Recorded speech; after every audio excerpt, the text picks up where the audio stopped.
The humans left without firing a shot. No war declarations. No final speeches. Just silence. The Council laughed, until their fleets vanished, their allies turned, and reality itself started glitching. Because the humans didn't walk away from the game, they rewrote the rules.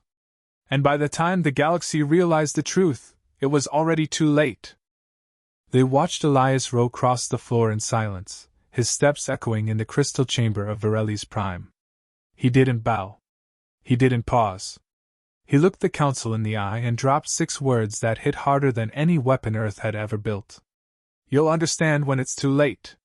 Then he walked away. No fanfare. No final speech. Just the final human diplomat leaving the Galactic Council behind. Within 32 hours, the exodus was complete. Human embassies on every member world shut down. Docks were cleared. Their tech vanished without trace. Their ships left silently, not even lighting up exit corridors. Some species saw it as cowardice. Some saw strategy. Most just saw the end of a problem and moved on. Until 3 weeks later. It started with a transmission blackout in the Skelta corridor. Routine, maybe a solar flare. But the Korjix Empire had been preparing to strike a vulnerable human alliance station on Silkas. When they launched, the spores never made it past the midway point. Satellite feeds showed them burning mid-vacuum, no heat source, no contact, just spontaneous ignition and molecular destabilization. The Korjix blamed malfunction. Then sent a second wave. 37 hive ships. None made it. No wreckage. No distress signals. Just gone. Impossible, hissed Chancellor Vorin, staring at the void report. Nothing in that sector has the capability to erase an entire fleet. Nothing. That's because you're still thinking inside the box, replied Admiral Tlarn of the Vokari. A box the humans just smashed. Rhetoric, Vorin snapped. Tlarn leaned forward, metal teeth bared. Then explain this. She threw a data core onto the table. It projected a silent recording, a pirate ship drifting across open space, seconds before it fragmented. No beam. No missile. Just a clean severing of atoms mid-hull. The crew disintegrated mid-scream. No visible source. The timestamp matched the day after humanity left. Vorin paled. They're attacking? They're correcting. The Council demanded answers. Probes were dispatched to Earth's system. None returned. Not one. Even time-stamped echo trails ended in null packets. As if Sol had fallen off the map. A desperate analyst, Melek of Dren, ran fringe scans. What he found was nothing. A shell of quantum noise wrapped the entire system. Not a shield. A concept, a frequency barrier that devoured not just observation, but memory of observation. This isn't a cloak, he muttered, shaking. It's an existential blindfold. Soul is invisible to physics. Chancellor Vorin's voice cracked in a panic. Initiate contact. Demand explanation. They left, Chancellor, Tlarn said coldly. They're done explaining. Then came the message. Intercepted in deep space, encoded in a human cipher long thought obsolete. 6 words. Phase 2 activated. Time's up, parasites. That was when the riots began. Trade routes collapsed as black markets reported Earth-aligned AI disappearing or self-destructing. Border worlds once protected by Terran satellites were ravaged by Korjix scavengers, only to erupt into white flame minutes later, leaving glass and silence. Rumors surfaced of invisible ships, soundless weapons, entire species defecting mid-battle. They're retaliating, barked Counselor Jaren of the Thurka. This is war. No, said Melek, eyes wide. This is something else. This is a purge. At first, Council factions debated launching a strike into Terran space. But no routes were viable. No coordinates consistent. Even star maps began to degrade around Earth's former borders. That's not war, Tlarn whispered, watching a star collapse on live feed from Sector 18. That's message delivery. On the 4th week, the leak hit. A pirate drone had returned from the edge of soul space, cracked and dying. But its footage uploaded before self-termination. Jupiter orbited with a Dyson web wrapped in antimatter threads. Mars glowed red with defense grids, planet-sized cannons primed and humming. Neptune pulsed with AI core signatures, its moons repurposed into synthetic intelligence habitats. And Earth. Earth wasn't just visible. It was radiant. Covered in metallic lattices, orbital supermines, and energy signatures beyond Council quantification. "What is this?" Voran asked in a hushed voice.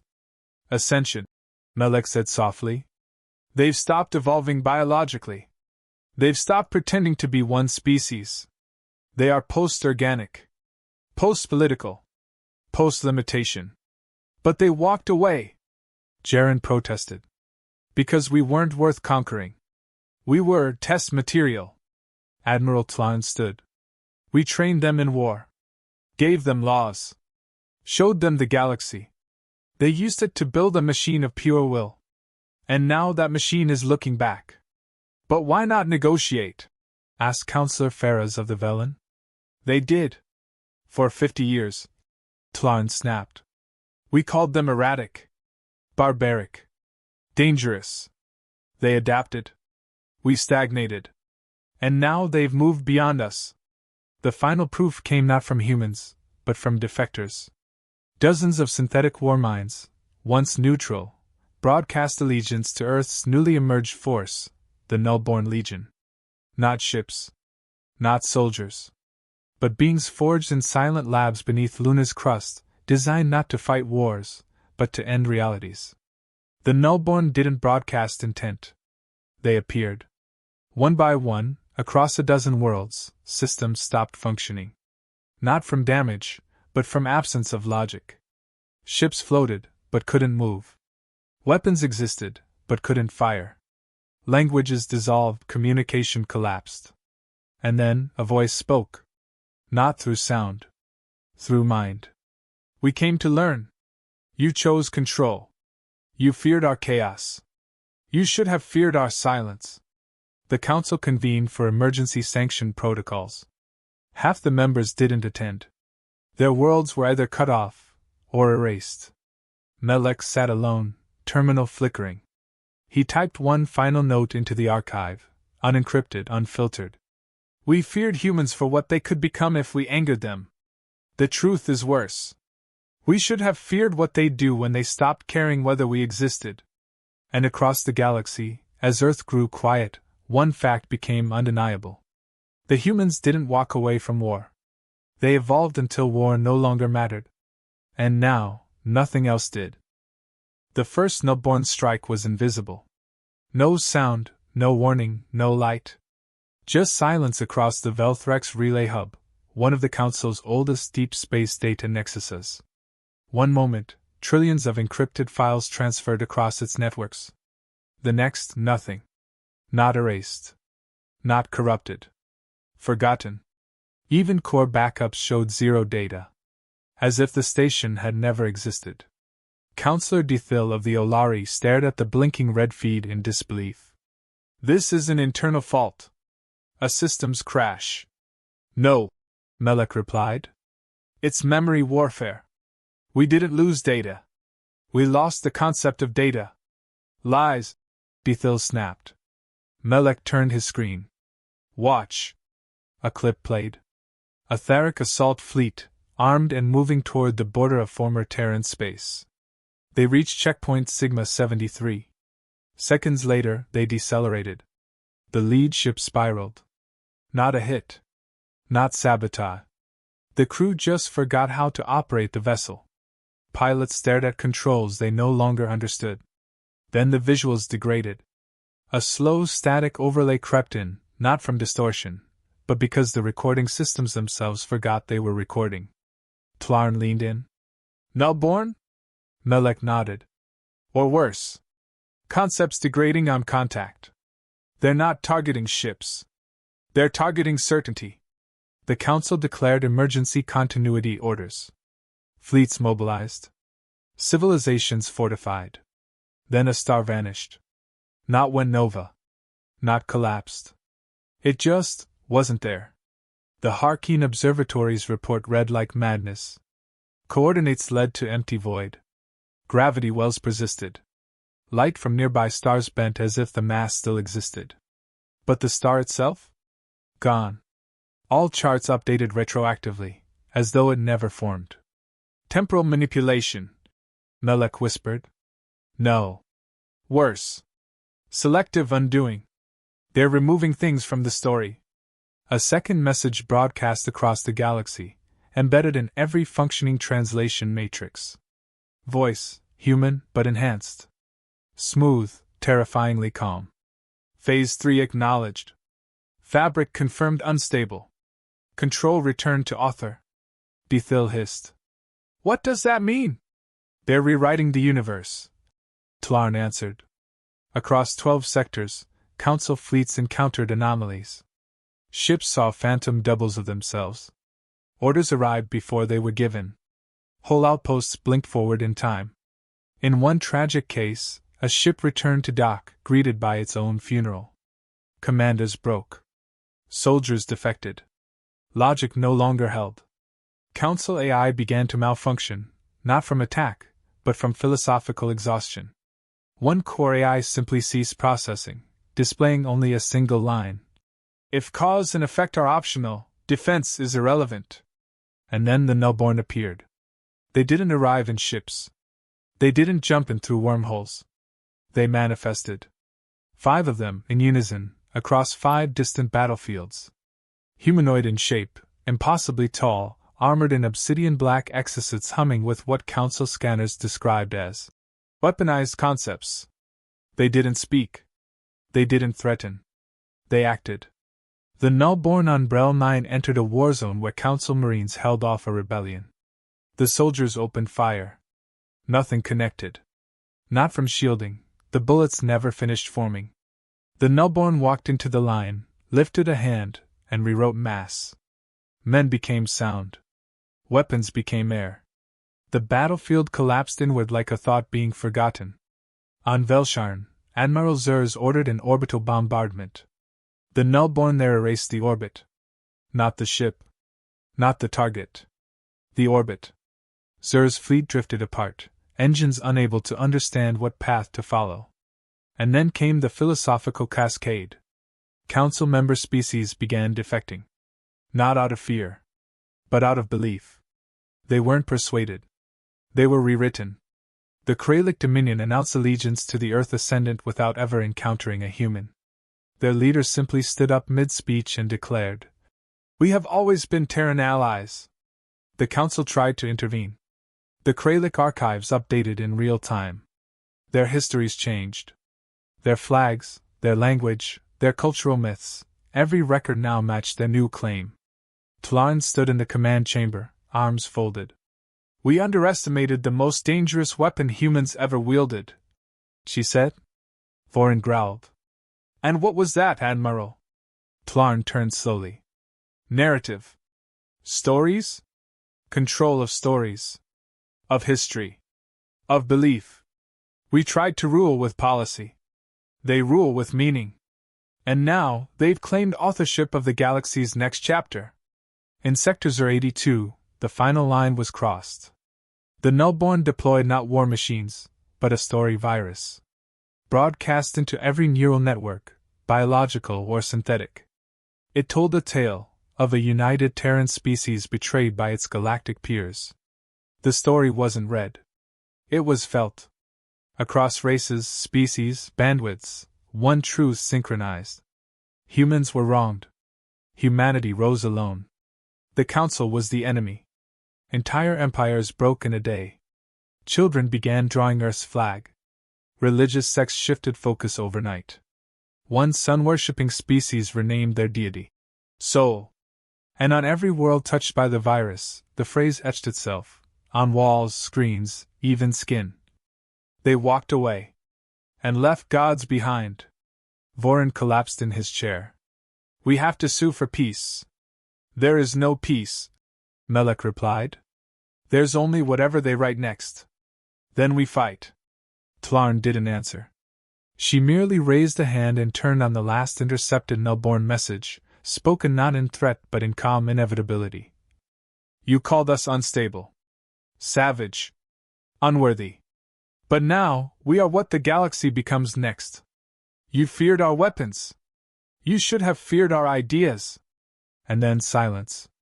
But this time, the silence felt permanent. There was no ceremony when Sol disappeared. One moment, it existed, anchored in every star map, every sensor feed, every navigational archive. Then, across all known systems, it was gone. The system itself didn't detonate, fade, or collapse. It simply stopped being referenced. The files didn't show corruption, they showed completion. Sol had, according to the archives, fulfilled its narrative function and been archived. Even gravity wells around its former coordinates functioned differently, behaving as if there had never been anything there. Vorin screamed at the Council's archivist. This is a malfunction! A virus! Systems error! No, Melek said without lifting his gaze. This is the logical endpoint of letting your opponent write the rules. But it's a star! Vorin bellowed. You can't just delete a star. You can't, Melek said flatly, if you no longer operate within causality. Across the Council, panic turned into paralysis. The Harkeen race went dark, every ship shutting down within the span of a second. Their queen issued one final broadcast, a whisper wrapped in static. We are fiction now. On Bolshaw Prime, mass delusions spread. One day, they believed they were founding members of the Council. The next, they spoke of Terran citizenship and Earth's divine architecture. Their oldest AI, designed to run predictive diplomacy simulations, rebooted and self-identified as Echo of Sol. Reality wasn't just breaking. It was being edited. The Council tried to assemble a response task force. 50 ships. 3 carriers. A full psychic suppression grid. Only 7 ships arrived. The others? Lost not in space, but in inconsistency. Crews found themselves flying ships they didn't recognize. Officers discovered themselves replaced by alternate versions with different histories, different faces. At least 2 captains submitted reports in human military formats. One asked, "Since when did we serve under Terran command?" before going completely silent. Tlan leaned over the ops table, knuckles pale. They're not just rewriting us. They're merging us. With what? Asked Vorin, trembling. With themselves. Then came the breach over Cordal. An artificial wormhole opened, not a tear in space, but a deliberate signature. On every channel, the signal played. A new voice spoke. Not a nullborn. Not a human. It sounded like everyone. It said, Sol has ascended. Phase 4 engaged. The language of reality is under revision. We appreciate your participation. At the end of the signal was a number. The Council had no idea what it meant. They soon found out. In Sector Ilos 17, the Council deployed their doomsday failsafe, an entropy bomb meant to unravel entire dimensions. It activated. Then reversed. The bomb reconstructed itself, turned inside out, and spoke. Permission denied. Plot armor engaged. Every being in that sector was instantly rewritten into a lesser version of themselves, dimmed, dulled, slower. It wasn't physical mutilation. It was narrative suppression. Entire empires lost their edge. The greatest generals forgot tactics. The fastest thinkers became average. A fleet of elite pilots crashed before they could even launch. It's not war, Melek said, eyes bloodshot. It's authorship. Tlarn nodded grimly. And we're just footnotes now. Then came the update logs. Every planetary database received a forced patch. They didn't overwrite. They adjusted context. Terrans discovered gravity well engineering before Farlaxians. Humans proposed the Council Charter first. Earth is the political core of the Milky Way. And worst of all, the Council was formed to advise Terran command. Melek shouted into the data stream. They're hacking history. The data stream replied. No. We're finalizing canon. Desperation led to one final attempt. The surviving council members pooled resources to deploy a cognitive firewall, a galaxy-wide mental blockade that would prevent belief-based manipulation. Built on anti-narrative code and logical recursion, it was the last tool left. They activated it. For 30 seconds everything held. Then a single word appeared on every screen, every wall, every biological HUD. Retcon. And the firewall burned. Not physically. It suffered a genre shift. What was once pure code became myth. Algorithms became scripture. The recursion loop rewrote itself as a Terran prophecy. Tlarn clutched her head. They didn't just beat us. No, Melek whispered. They made us irrelevant. The number updated again. And the final message followed. This is not vengeance.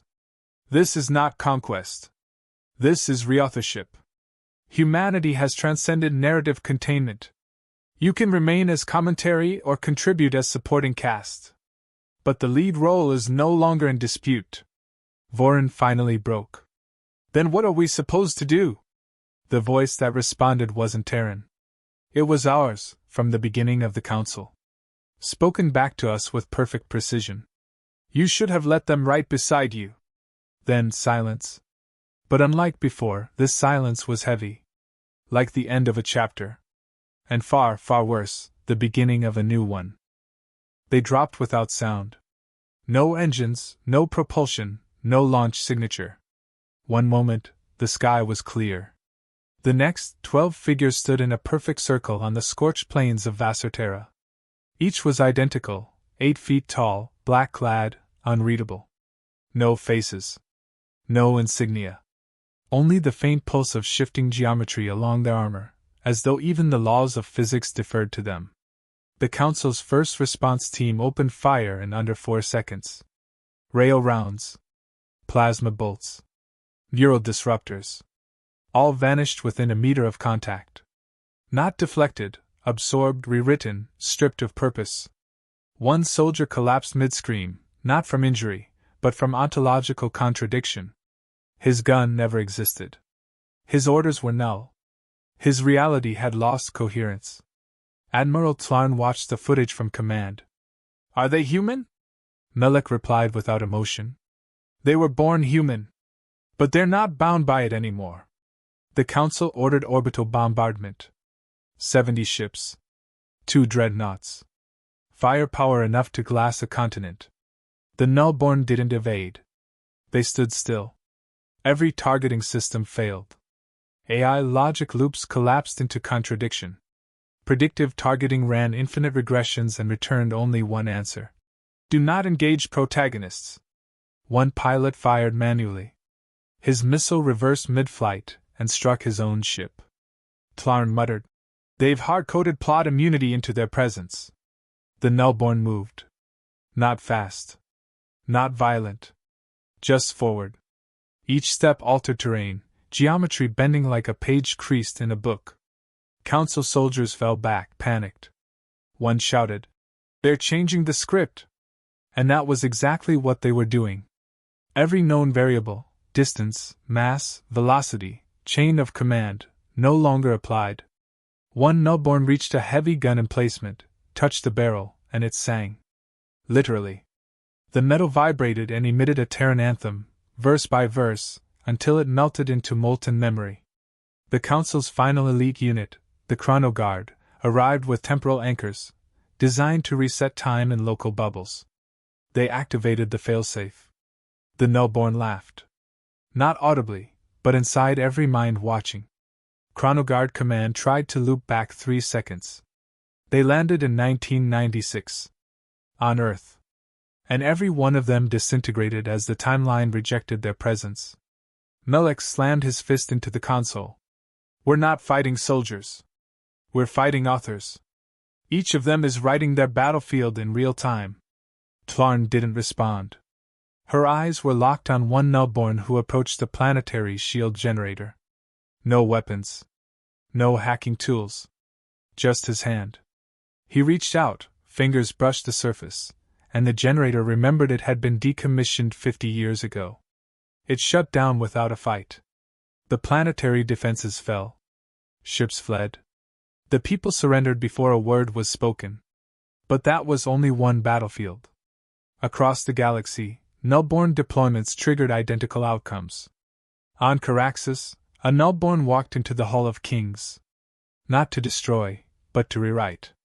By the time he left, every ruler in their history was now a Terran collaborator, their ancestral records replaced with stories of Earth's enlightenment, their own traditions overwritten by new mythologies. The people cheered, unaware anything had changed. On Vekala, the nullborn didn't land. They sent a dream. One vision. A single story of Earth rising, falling, enduring. Every child woke with the same tale on their lips. Within days, the Vekala dissolved their own government, declaring themselves a Terran protectorate by divine right. Vorin begged to speak with the Terran High Command. "Let us negotiate. We surrender. We'll give you anything. Just tell us what you want." There was no reply. Only another broadcast. Not in words. In theme. Every screen displayed a rotating symbol, a closed book, then an open one, then a quill etching itself into reality. And beneath it, the phrase, "The nullborn write with fire. Edit with silence. Publish with truth." The nullborn weren't conquerors. They were final editors. Tlon stood in the war chamber, alone now. Most of the council had fled or ceased believing in their own cause. She stared at the galaxy map. It wasn't blinking anymore. Every former border, every disputed territory, every contested region, was gone. Not because it had been destroyed. Because none of it had ever belonged to the council. Rewritten. Reowned. Retitled. She whispered. "We weren't defeated. We were unpublished." Melek entered behind her. "They've enacted authorship dominion. They've defined the terms. And now, all of us live under Terran narrative law. We can't resist?" He shook his head. "You can't fight belief. You can't shoot at consensus. You can't aim at the page you've been written into." She turned to him. "Then what do we do?" He looked at the stars. "We accept our roles. Background characters. Supporting cast. Maybe, if we're lucky, redemption arcs." And somewhere, on the edge of known space, a nullborn paused mid-march. It heard that. And it smiled. Because the Council was finally learning the first rule of Terran warfare. If you underestimate humans, they write your ending for you. There was no final invasion. No declaration of victory. No flag raised in triumph. When the last nullborn vanished into unreality, there was only silence. Not absence, finality. The kind that doesn't echo, because there's no one left to listen. Vorin sat alone in the council chamber, hands trembling, surrounded by flickering projections of a galaxy that no longer obeyed his maps. Every border had vanished.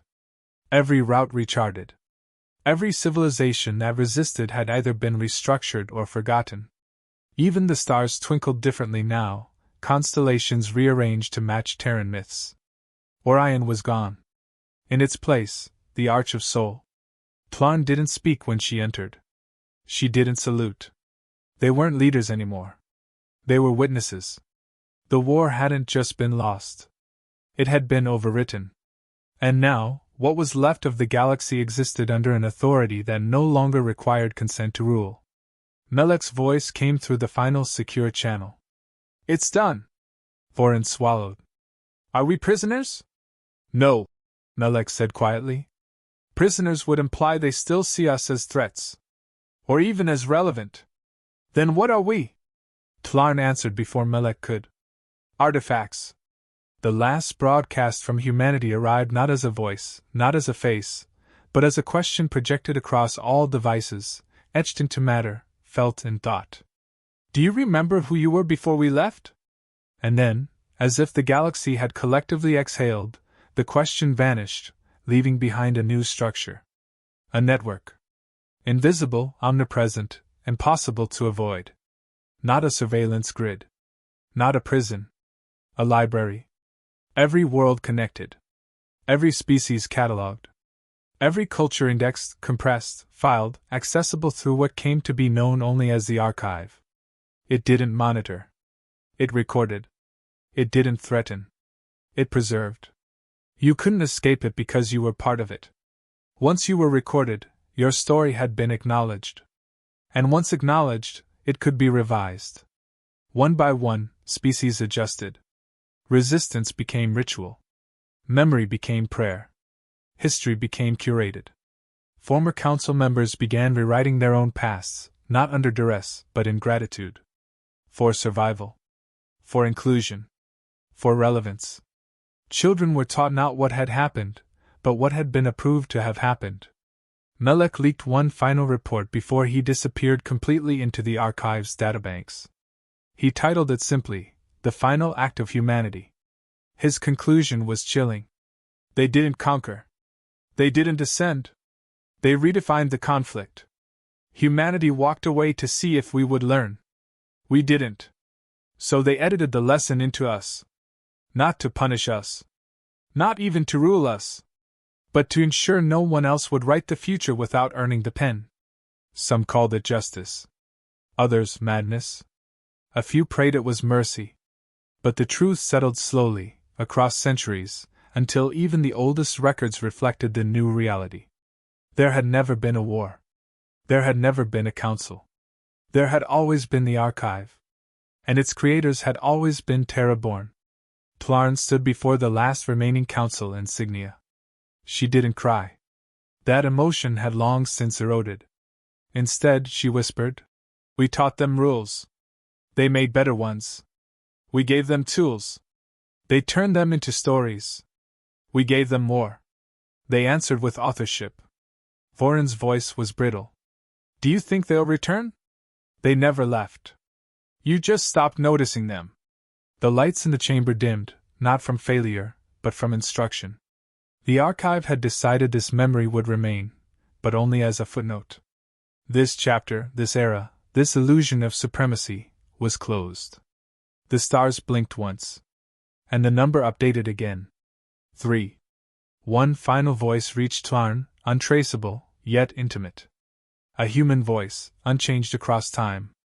Elias Rowe. "Thank you for participating. Your contributions have been meaningful. The narrative continues." Page turned. Tlarn smiled. For the first time in years, it wasn't bitter. And above Vareli's prime, a new constellation flared into being. 12 points. A circle. The symbol of the nullborn. Below it, a new phrase etched into sky and soul alike. Humanity did not ascend. They remembered. And now, everyone else would too. Forever.